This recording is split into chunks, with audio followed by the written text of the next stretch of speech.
जैसा कि हम लोगों ने बात की स्टूडेंट्स ऑसिलेशंस की, इसी कैटेगरी में हमारे पास एक और चीज़ आती है जिसको हम लोग सिंपल हार्मोनिक मोशन कहते हैं। सिंपल हार्मोनिक मोशन में हम लोग देखते हैं कि बॉडी कैसे टू एंड फ्रो मूवमेंट करती है। तो आइए अब चलते हैं अपने टॉपिक की तरफ जिसका नाम है simple harmonic motion. Simple harmonic motion SHM, a body of mass m attached with a spring of spring constant k। एक बॉडी है जिसका मास m है, वो अटैच है किसके साथ स्टूडेंट? स्प्रिंग के साथ, जिसका स्प्रिंग कांस्टेंट क्या है? k।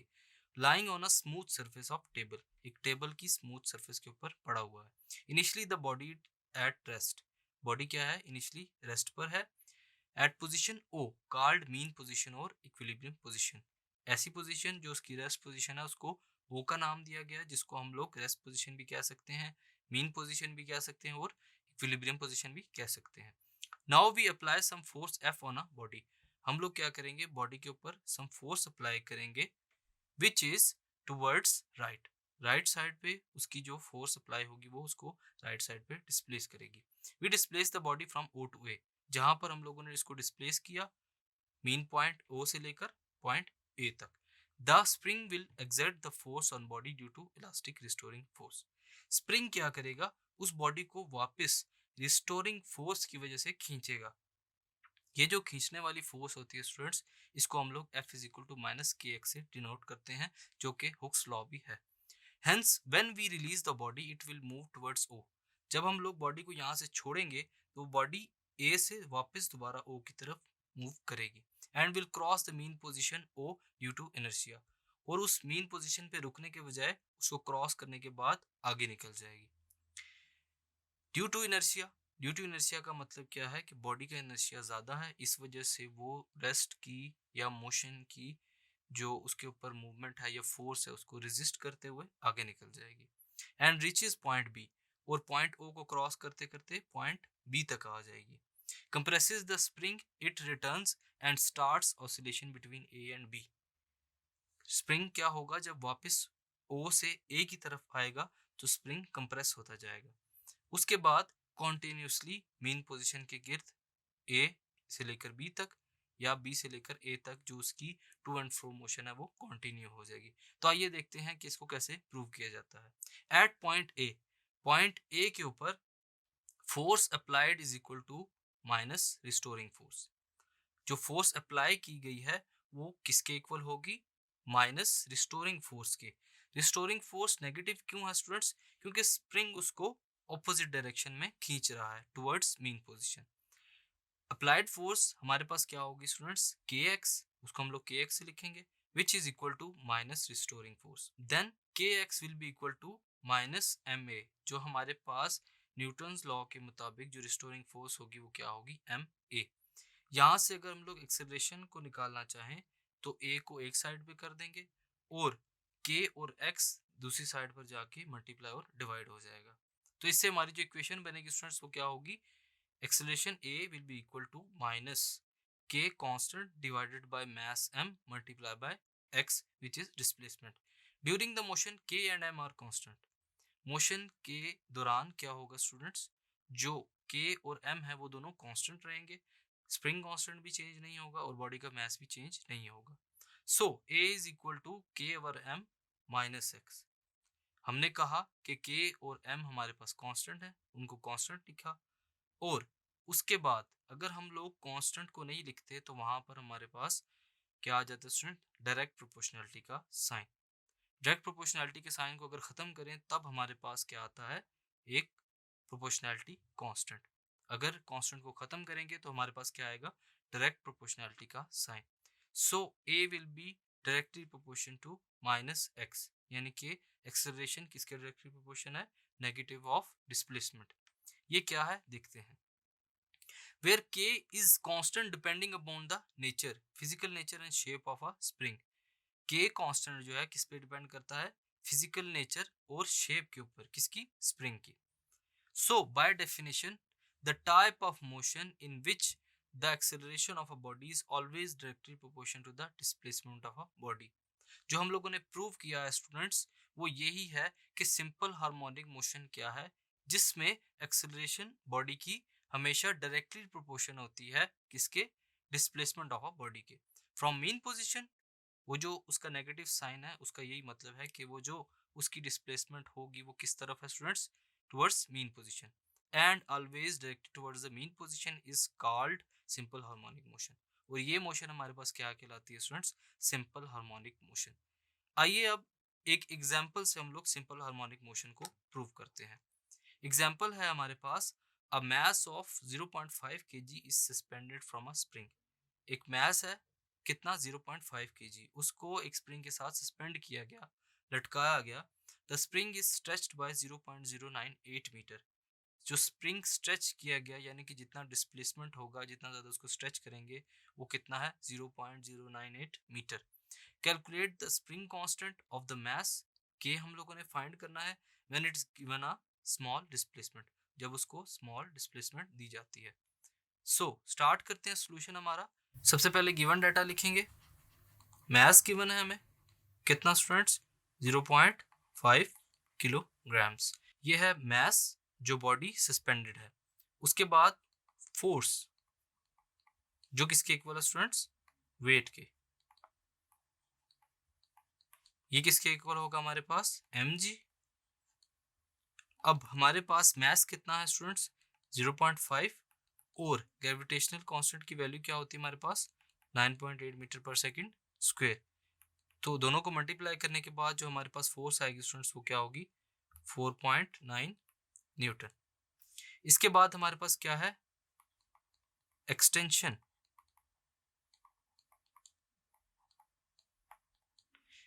ये जब हम लोग उस स्प्रिंग को स्ट्रेच करेंगे तब हमारे पास जो बॉडी डिस्प्लेस होगी उसको क्या कहा गया, एक्सटेंशन, जिसको हम लोग डिस्प्लेसमेंट भी कह सकते हैं, x। किसके इक्वल है, 0.098 मीटर्स। ये हमारे पास क्या है, एक्सटेंशन। अब अब बात करेंगे कि जो स्प्रिंग कांस्टेंट है वो कैसे निकाला जाता है। जो हमारे पास फोर्स है स्टूडेंट्स वो क्या है, F is equal to K X. हम लोगों ने क्या फाइंड करना है, spring constant which is F is equal to K X. तो सिंपली अगर हम लोग यहाँ से k की वैल्यू को निकालना चाहें तो क्या होगा, k is equal to F over X. यहीं पे वैल्यूज को पुट करते हैं, क्या होगा हमारे पास, फोर्स की वैल्यू है 4.9 और x की वैल्यू है 0.098। So it will give us after calculation, क्या वैल्यू देगा हमें, 50 newton per metre. So spring constant की वैल्यू क्या आ जाएगी, 50 newton per metre. So students, by using this example हम लोगों ने समझा कि कैसे स्प्रिंग कांस्टेंट की वैल्यू को हम लोग निकाल सकते हैं। के जो हमारे पास स्प्रिंग कांस्टेंट है ये वैल्यूज को वेरी कर सकता है अगर हमारे पास फिजिकल शेप और फिजिकल नेचर जो है वो चेंज हो। यहाँ पे हमारी जो सिंपल हार्मोनिक मोशन है उसका प्रूफ खत्म होता है, जिसमें हम लोगों ने डिफाइन किया सिंपल हार्मोनिक मोशन को बाय यूजिंग वाइब्रेटरी मोशन। जैसा कि स्टूडेंट्स हम लोगों ने पिछले टॉपिक में सिंपल हार्मोनिक मोशन को पढ़ा कि कैसे body to and fro motion करते हुए सिंपल हार्मोनिक मोशन को परफॉर्म करती है। इसी तरह अब हम लोग अपने नेक्स्ट टॉपिक में क्या करेंगे students, simple harmonic motion and uniform circular motion को एक साथ पढ़ेंगे, जिसमें हमारे पास जो बॉडी है वो मीन पोजीशन के गिर्द टू एंड फ्रो मोशन भी करेगी और इसके साथ साथ सर्कुलर मोशन भी करेगी। तो आइए देखते हैं ये चीज कैसे परफॉर्म होगी। Let there be stone of mass m whirling in horizontal circle of radius r। एक स्टोन है, मास m है, जिसका क्या कर रहा है, घूम रहा है हॉरिजॉन्टल सर्कल ऑफ रेडियस, एक ऐसा सर्कल जिसका रेडियस है r, with angular velocity omega. Angular velocity omega के साथ सर्कुलर मोशन करेगा। A distance light causes a shadow of the stone on wall. एक डिस्टेंस लाइट लगाई जाती है थोड़ी सी दूरी पर ताकि उसका जो शेडो है वो क्या हो, सामने वॉल के ऊपर शो हो। Which shows execute simple harmonic motion. उस शेडो को देखते हुए हम लोग ऑब्जर्व करेंगे कि कैसे बॉडी सिंपल हार्मोनिक मोशन करेगी with along circular motion. Similarly when a body move in vertical circle, जब बॉडी एक वर्टिकल सर्कल में मूव करेगी, it's projection vibrates simple harmonic motion on the diameter of the circle. जो आपके सामने diameter है circle का, जैसे जैसे बॉडी मूव करेगी वैसे वैसे वो डायमीटर के ऊपर जो है सिंपल हार्मोनिक मोशन को परफॉर्म करेगी। Having time period, frequency and acceleration, जिसमें क्या क्या इन्वॉल्व होगा, टाइम पीरियड भी, फ्रीक्वेंसी भी और एक्सेलरेशन भी इन्वॉल्व होगी। A B is the diameter and O is the centre of the circle. आप लोग डायग्राम में देख सकते हैं कि जो ए बी है वो क्या है, डायमीटर है सर्कल का, and O is the centre of the circle. O क्या है, सेंटर है सर्कल का। When the body moves in its circular path, क्या होगा, its projection Q vibrates along the diameter of the circle. जो इसकी प्रोजेक्शन आपके सामने शो हो रही है, जिसको हम लोगों ने क्यू से डिनोट किया हुआ है, ये क्या करेगी students, to and fro motion करेगी about its mean position. Mean position कौन सी होगी, ओ। ये है हमारी मीन पोजीशन। यहाँ पर इस डायमीटर के अलोंग ए से लेकर बी तक क्या होगा हमारे पास, simple harmonic motion along with circular motion. देखते हैं ये कैसे प्रूव होता है। When such a pendulum is displaced from its mean position, जब कोई ऐसा पेंडुलम क्या हो स्टूडेंट्स, अपनी मीन पोजीशन से डिस्प्लेस्ड हो, जैसा कि इस डायग्राम में दिखाया जा रहा है, it starts oscillating to and fro about the mean position. वो क्या करेगा, स्टार्ट कर देगा to and fro motion about its mean position, जो कि ओ है। ओ से ए तक, फिर ए से बी तक, फिर बी से बैकवर्ड ओ की तरफ, और ओ से फिर ए। ये है हमारे पास सिंपल हार्मोनिक मोशन या to and fro motion. Let the bob of pendulum of mass m having weight w, ये जो बॉब है हमारे पास, इसका मास m है, वेट इसका w है, is displaced from mean position o towards a। हम o से उसको डिस्प्लेस करते हुए a तक लेकर जाएंगे। Weight w acts vertically downward, weight उसका वर्टिकली डाउनवर्ड होगा। L is the length of pendulum which is the sum of the length of string plus the radius r of the metallic bob। Metallic Bob का radius भी involve होगा, ओ string की length भी involve होगी, जो कि L है और आर। ये दोनों मिलकर क्या बनाएंगे, total length. T is tension in the string, T क्या है, ये जो स्ट्रिंग है स्टूडेंट्स, इसमें जो टेंशन प्रोड्यूस होती है उसको हम लोग क्या कहते हैं, T. We have resolve W weight into its component, हम लोगों ने डब्ल्यू को डब्ल्यू एक्स और डब्ल्यू वाई कंपोनेंट्स में रिजॉल्व करना है। The only force acting on the bob is its weight, bob के ऊपर उस टाइम पर जो सिर्फ फोर्स लग रही है वो उसका वेट है, जो उसको डाउनवर्ड डायरेक्शन में लेके जा रहा है।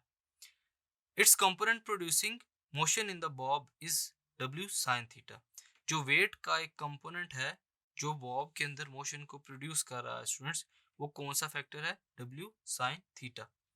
सो अब स्टार्ट करते हैं प्रूफ को। जैसा कि हम लोग जानते हैं, टेंशन टी किसके अलोंग है, वेट के, यानी कि डब्ल्यू एक्स हमारे पास डाउनवर्ड डायरेक्शन में है और टेंशन अपवर्ड डायरेक्शन में। तो ये दोनों एक दूसरे के ऑपोजिट हैं, इक्वल फोर्सेस हैं जो एक दूसरे को जोड़ के रखे हुए हैं। Because there is no motion along X axis, the bob vibrates in the direction of W Y, bob vibrates in W Y direction. इसका क्या मतलब है स्टूडेंट्स, कि एक्स एक्सिस जो अपवर्ड और डाउनवर्ड है, यानी कि जो वर्टिकल पोजीशन है, उसके अलोंग कोई भी मूवमेंट नहीं है। आप देख सकते हैं कि बॉब हॉरिजॉन्टली मूव कर रहा है, अपवर्ड और डाउनवर्ड मोशन नहीं करेगा। हमने देखा कि एक्स एक्सिस के अलोंग कोई मूवमेंट नहीं होगी। जो हमारी टोटल मूवमेंट है वो किसके अलोंग है, वाई एक्सिस के अलोंग, जो कि लेफ्ट हैंड साइड पर मौजूद है।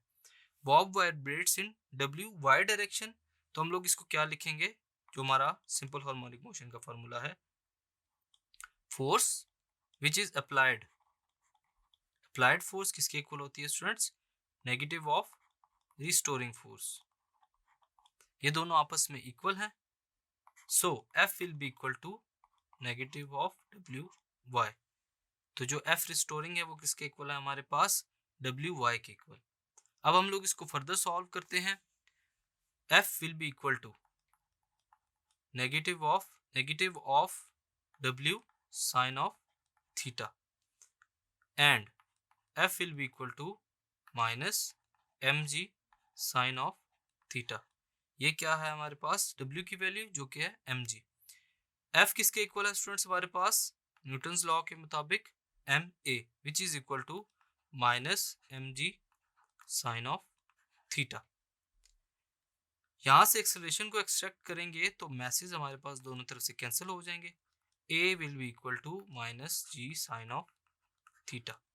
ये है हमारे पास equation number 1। It depends that A depends upon sine theta. क्या कह रहा है स्टूडेंट्स कि जो ए है depends on sine theta. Sine theta यानी कि एंगल ऑफ प्रोजेक्शन के ऊपर एक्सेलरेशन डिपेंड कर रही है। When theta is very small, अगर हम लोग एंगल को बिल्कुल ख़त्म कर दें, एंगल को ख़त्म करने का मतलब ये है कि ये जो यहाँ पर हमारे पास एंगल बन रहा है उसको कम करते करते हम लोग बिल्कुल जोड़ दें दो लाइंस को, और एंगल थीटा हमारे पास बिल्कुल स्मॉल हो जाए या ख़त्म हो जाए, तो क्या हो, if sign theta will be very small. अगर हमारे पास एंगल स्मॉल हो जाए तो क्या होगा, sine theta will be approximately equal to theta, क्योंकि वो बहुत ही स्मॉल या छोटा हो चुका है। सो इक्वेशन 1 बिकम्स, इक्वेशन 1 क्या बनेगी हमारे पास, A will be equal to minus G theta. इसको हम लोग क्या प्रूफ किया हम लोगों ने स्टूडेंट्स, कि एक्सेलरेशन किसके इक्वल हो जाएगी, माइनस जी थीटा, क्योंकि हमारे पास थीटा ही बहुत ही स्मॉल है। But when theta is very small, point B will be very near to point A. क्या होगा, जो हमारी डायग्राम है स्टूडेंट्स, उसमें जो पॉइंट बी है वो ए के बहुत ही करीब आ जाएगा, and arc A B approximately will be equal to X. तो जो आर्क बन रहा है हमारे पास वो अप्रोक्सीमेटली किसके इक्वल हो जाएगा, एक्स के। Point A will be near to point B, and arc, जो आर्क है हमारे पास वो क्या है, ए बी, वो अप्रोक्सीमेटली बिल्कुल इक्वल हो जाएगा किसके, एक्स के। इज अ स्ट्रेट लाइन, जो बिल्कुल स्ट्रेट लाइन को शो करेगा। फिर देन डेल्टा ए ओ सी, यानी कि जो ट्राइंगल ए ओ सी है हमारे पास will be a right angle triangle, will be a right angle. So हमारे पास क्या बनेगी equation students, X over L will be equal to sine theta which is approximately equal to theta. तो जो x over L होगा हमारे पास वो किसके इक्वल हो जाएगा स्टूडेंट्स, साइन थीटा के, जो कि अप्रोक्सीमेटली इक्वल है थीटा के। सो इसके बाद जो हम लोगों ने इक्वेशन निकाली थी स्टूडेंट्स, कौन सी, A is equal to minus G theta, ये क्या बन जाएगी, दिस इक्वेशन बिकम्स, ये थीटा की जगह हम लोग वैल्यूज को पुट करेंगे, क्या होगा हमारे पास, A will be equal to minus G X over L. Acceleration किसके इक्वल हो गया, minus G X over L के। या हम लोग इसको एक और तरीके से लिखेंगे, A will be equal to minus G over L into X. G और एल हम लोगों ने साइड पे कर दी और एक्स को हम लोगों ने साथ मल्टीप्लाई कर दिया। During the motion G and L remain constant, G and L remains constant. जिस तरह की हम लोगों ने सिंपल हार्मोनिक मोशन की बात की थी कि के और एम वहां पर कांस्टेंट थे, यहाँ पर सिंपल पेंडुलम के केस में जी ओवर एल जो है हमारे पास वो क्या होंगे students, constant. So G over L will be equal to omega square which is equal to constant. हम लोगों ने यहाँ पर जी ओवर एल की जगह एक और कांस्टेंट इंट्रोड्यूस कर दिया जिसको हम लोगों ने मेगा स्क्वायर का नाम दिया। हेंस एक्सेलरेशन जो हमारी इक्वेशन है किसके इक्वल हो जाएगी, कांस्टेंट इनटू माइनस एक्स। इस कांस्टेंट की जगह हम लोग क्या कर सकते हैं स्टूडेंट्स, डायरेक्ट प्रोपोर्शनैलिटी का साइन माइनस एक्स। इस इक्वेशन से हमें प्रूव होता है कि एक्सेलरेशन जो है बॉडी की वो हमेशा डायरेक्टली प्रोपोर्शन होगी डिस्प्लेसमेंट ऑफ द बॉडी के एक्स के, जो कि हमेशा डायरेक्टेड है टुवर्ड्स इस मीन पोजीशन। ये है स्टूडेंट हमारे पास कॉम्बिनेशन किसका, सिंपल हार्मोनिक मोशन का, किसके साथ, सर्कुलर मोशन के साथ, जिसमें हम लोगों ने सिंपल पेंडुलम के केस को देखते हुए प्रूव किया कि कैसे जी और एल को कांस्टेंट रखते हुए एक्सेलरेशन डायरेक्टली प्रोपोर्शन हो सकती है डिस्प्लेसमेंट के साथ। यह है हमारे पास सिंपल हार्मोनिक मोशन की एक और एग्जांपल। इसमें एक और टर्म इन्वॉल्व होती है स्टूडेंट्स, वो कौन सी है हमारे पास, टाइम पीरियड।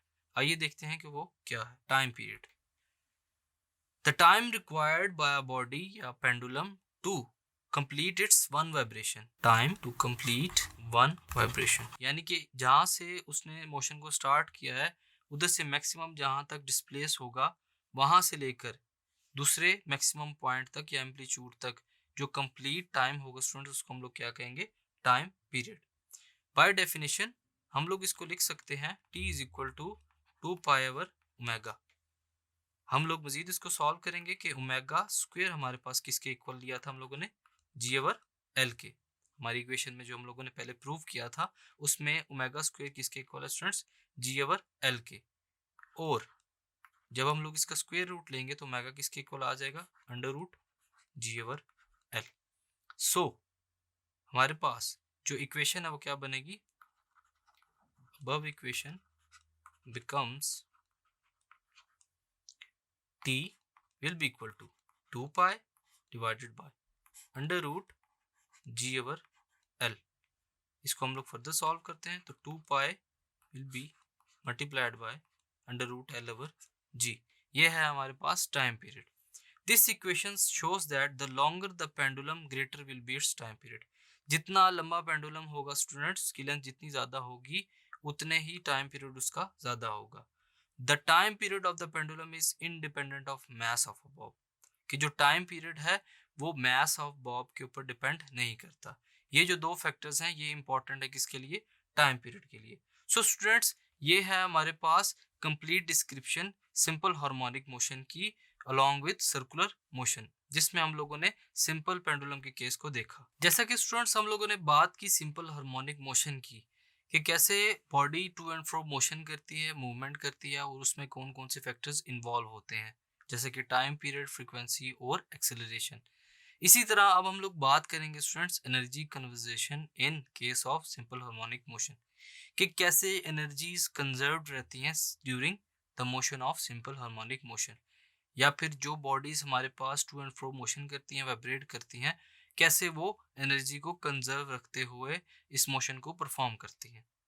आइए देखते हैं कि कैसे इसको प्रूव किया जा सकता है। Energy conservation in case of simple harmonic motion. Let us consider a mass m attached with a spring of spring constant k। एक मास m है जो कि स्प्रिंग के साथ अटैच्ड है जिसका कांस्टेंट है k, executing simple harmonic motion. और क्या परफॉर्म करेगा? Simple harmonic motion. Then initially when the body is at rest, जब बॉडी शुरू में रेस्ट पर होगी एट पॉइंट ओ के ऊपर Fi will be equal to 0। Initial force उसके ऊपर 0 है। Then spring is compressed from O to A। Spring को कंप्रेस किया गया कहाँ से? 0 से A तक by an amount x naught, और उसका जो एम्पलीट्यूड है वो चेंज होकर ज़्यादा होगा, कितना? x not. देन एफ क्या है हमारे पास students? Final force will be equal to K x naught, जो उसके ऊपर after its rest position apply की गई है। सो देखते हैं कि इसको कैसे आगे प्रूव फर्दर किया जा सकता है। सबसे पहले जो हमारे पास एवरेज फोर्स होगी, total force V average will be equal to F initial plus F final divided by 2। चूंकि हमारे पास दो फोर्सेस हैं तो इसकी एवरेज भी 2 से डिवाइड होगी। 0 प्लस के एक्स नॉट, ये हमारे पास दोनों फोर्सेस की value divided by 2। So average force will be equal to half of K x naught, ये हमारे पास है average force. Average work done in compressing the spring, अब जो वर्क डन उसके ऊपर अप्लाई किया गया है स्टूडेंट्स, जो काम हुआ है उसके ऊपर क्या करने के लिए? स्प्रिंग को कंप्रेस करने के लिए, क्या होगा हमारे पास work done? W will be equal to F D हमारे पास क्या है? वर्क डन की इक्वेशन। यहाँ पर हम लोग वैल्यूज को पुट करते हैं। W will be equal to force हमारे पास क्या है स्टूडेंट्स? एवरेज।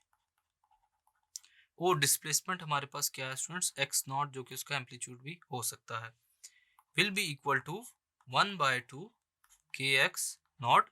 एफ एवरेज की वैल्यू है 1/2 के x not into x not, which is equal to 1/2 k x naught का square.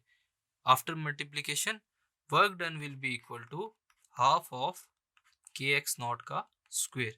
यह है हमारे पास work done. This is the potential energy of body at extreme position. ये क्या है? एक्सट्रीम पोजिशन के ऊपर बॉडी की पोटेंशियल एनर्जी। क्यों? क्योंकि हम लोगों ने बॉडी को डिस्प्लेस किया है एक्सट्रीम पोजिशन तक, और जहां पर उसकी एक्सट्रीम पोजिशन होगी वहां पर जो वर्क डन है वो क्या शो करेगा स्टूडेंट्स? हमें potential energy. This is the potential energy of a body. Potential energy होगी बॉडी की, potential energy max will be equal to 1/2 kx naught का square. But at any instant, किसी भी इंस्टेंट या किसी भी पॉइंट के ऊपर या किसी भी टाइम के इंटरवल t के ऊपर, if the displacement is x, अगर डिस्प्लेसमेंट x हो एट एनी इंस्टेंट t, क्या होगा? डिस्प्लेसमेंट इज x, किसी भी इंटरवल पर जो डिस्प्लेसमेंट होगी वो x होगी, तो हमारे पास जो पोटेंशियल एनर्जी है वो क्या होगी स्टूडेंट्स? हाफ kx का स्क्वायर। ये kx का स्क्वायर इस वजह से है स्टूडेंट्स क्योंकि हम लोग यहाँ पर मैक्सिमम या एक्सट्रीम पोजीशन की बात नहीं कर रहे। किसी भी एक्सट्रीम पोजीशन पर जो डिस्प्लेसमेंट होगी x होगी, so potential energy will be half kx का स्क्वायर। अब एक और फैक्टर है इसके अंदर, if we consider a body of mass m moving in circle of radius. अगर एक बॉडी एक सर्कल जिसका रेडियस कितना है r, उसमें मूव कर रही है विद वेलोसिटी v के साथ, then its projection n vibrates along the diameter of circle. जैसा कि हम लोगों ने यूनिफॉर्म सर्कुलर मोशन में बात की थी कि अलोंग द सर्कल जो मूवमेंट होगी जिसका रेडियस r होगा, उसके अंदर जो सिंपल हार्मोनिक मोशन की एग्जांपल है कि जो बॉडी है टू एंड फ्रो मोशन जो करेगी वो सर्कल के डायमीटर के अलोंग होगी between the two extreme points. दो एक्सट्रीम पॉइंट्स हैं हमारे पास जो आपके पास पिछली डायग्राम शो की गई है। पॉइंट्स क्या है? ए से लेकर बी तक, ये दोनों क्या है? एक्सट्रीम पॉइंट्स, और इनका जो रेडियस बनता है पॉइंट ओ से, जो इसका सेंटर पॉइंट है।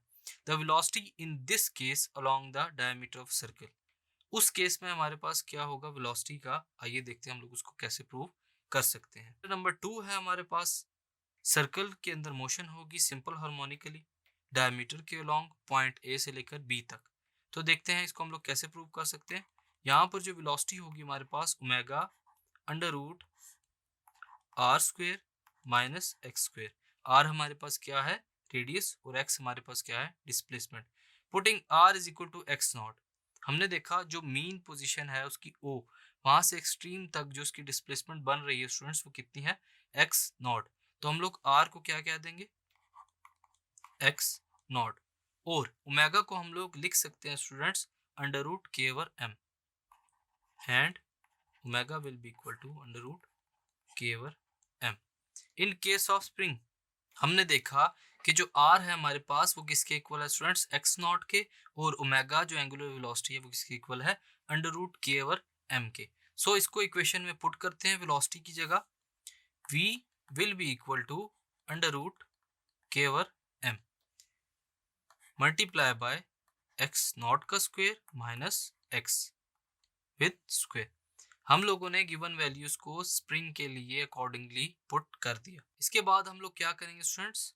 Squaring on both sides, both side पे स्क्वेयर करेंगे। So V square will be equal to under root cancel हो जाएगा स्क्वेयर से, K over M into x naught का स्क्वेयर माइनस एक्स का स्क्वेयर। सो काइनेटिक एनर्जी जो है हमारे पास वो किसके इक्वल है students? Half M we square. क्योंकि body to and fro motion कर रही है तो उसके अंदर ऑब्वियसली काइनेटिक एनर्जी मौजूद होगी। So kinetic energy will be equal to half M we square which is equal to m over 2 into k over M into x naught का square minus x का स्क्वेयर, ब्रैकेट क्लोज्ड। यहाँ हम लोगों ने क्या किया स्टूडेंट्स? वेलोसिटी v की जगह वैल्यूज को पुट कर दिया। फर्दर इसको सॉल्व करेंगे हम लोग। Kinetic energy will be equal to half k into x naught square minus x का स्क्वेयर। फर्दर इसको सॉल्व करेंगे। Kinetic energy will be equal to half के एक्स नॉट का स्क्वेयर माइनस हाफ के एक्स का स्क्वेयर। यहाँ हम लोगों ने इक्वेशन को अलग अलग कर लिया कि एक्स नॉट के साथ जो हमारे पास काइनेटिक एनर्जी है और x के साथ जो काइनेटिक एनर्जी है वो दोनों सेपरेट हो जाएंगे। At extreme points a and b, जो हमारे पास ये दोनों एक्सट्रीम पॉइंट्स a और b, ओ मीन पोजीशन है, a और b हमारे पास एक्सट्रीम पॉइंट्स है। x is equal to r which is equal to x naught. At extreme positions क्या होगा, x r के इक्वल और ये किसके इक्वल है, x नॉट के इक्वल। उसके साथ क्या करेंगे, काइनेटिक एनर्जी क्या हो जाएगी हमारे पास, zero. Kinetic energy will be equal to zero, but at mean position when x is equal to zero, when x is equal to zero, kinetic energy के जीरो होने के साथ साथ मीन पोजीशन पर जब x यानी कि डिस्प्लेसमेंट जीरो होगा तब हमारी काइनेटिक एनर्जी क्या होगी, आइए देखते हैं। Kinetic energy will be equal to half के x naught square minus zero. यहाँ हमारे पास टोटल वैल्यू जो है वो जीरो हो जाएगी। So kinetic energy will be equal to half के एक्स नॉट का स्क्वायर। ये क्यों है स्टूडेंट्स, क्योंकि जो हमारे पास मीन पोजीशन पर डिस्प्लेसमेंट है वो x है और वहां पर कोई भी मूवमेंट मौजूद नहीं है। सो जब हमारे पास x जीरो होगा तो वो तमाम वैल्यूज को कैंसिल करते हुए जीरो कर देगा। क्यों, क्योंकि वहां पर कोई काइनेटिक एनर्जी मौजूद नहीं है और उसकी सिर्फ पोटेंशियल एनर्जी ही मौजूद है। सो इसके जीरो होने के बाद हमारे पास जो काइनेटिक एनर्जी बचेगी स्टूडेंट्स वो ड्यू टू x नॉट ही रहेगी। इसको हम लोग कहेंगे kinetic energy max which is equal to half के एक्स नॉट का square. For any displacement x the energy is partly potential and partly kinetic. For any displacement, किसी भी डिस्प्लेसमेंट x के लिए energy will be partly kinetic and partly potential. आधी हमारे पास kinetic energy होगी और आधी पोटेंशियल एनर्जी होगी। तो टोटल एनर्जी हमारे पास क्या होगी स्टूडेंट्स, टोटल एनर्जी हमारे पास क्या होगी students, kinetic energy plus potential energy. E total will be equal to half k into x naught का स्क्वायर माइनस एक्स का square kinetic energy plus half के एक्स का square. So energy total will be equal to half के x naught का square. जब हम लोग equation को फर्दर सॉल्व करेंगे तो एंड में हमारे पास जो काइनेटिक एनर्जी बचेगी वो हमारे पास टोटल एनर्जी की इक्वल होगी, यानी कि जो काइनेटिक एनर्जी है वो सिर्फ और सिर्फ किस वजह से होगी, एक्स नॉट की वजह से, कि जब बॉडी एक पॉइंट से दूसरे पॉइंट तक डिस्प्लेस करेगी। Thus the total energy of the body remains constant everywhere at any instant.